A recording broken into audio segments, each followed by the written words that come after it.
विधानसभा सत्र के पहले ही दिन पंचायती राज चुनावों के मुद्दे पर भाजपा ने अपना प्रस्ताव रखा। काम रोको प्रस्ताव ये रखा गया था और विपक्ष का मकसद शायद यही था कि सरकार को घेरा जाए और फिर एक मजबूत वॉकआउट भी इसी मुद्दे पर हो जाना था। लेकिन मुख्यमंत्री सुखविंदर सिंह सुक्खू ने इस चर्चा को तुरंत स्वीकार कर लिया और ये पहली बार नहीं हुआ, क्योंकि पिछली बार भी भाजपा ने जो शीतकालीन सत्र धर्मशाला में हुआ था उसमें भ्रष्टाचार पे चर्चा मांगी थी, जिसको सुखविंदर सिंह सुक्खू की सरकार ने तुरंत जो है वो स्वीकार कर लिया था। इससे कहीं न कहीं आज भी जो स्वीकृति दी गई, उससे कहीं न कहीं भाजपा की पूरी राजनीतिक जो पटकथा थी वो बदल गई।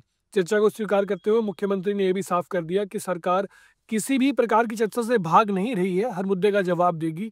3 साला जश्न पर विपक्ष के सवाल पर सीएम बोले कि सरकार अपनी 3 साल की उपलब्धियाँ जो है वो मंडी में गिनाएगी और अपना जो विज़न है वो जनता के सामने पेश करेगी। वो कोई जश्न नहीं है, बल्कि अपना विज़न और जनता के सामने अपनी उपलब्धियाँ रखने का एक प्लेटफ़ॉर्म है।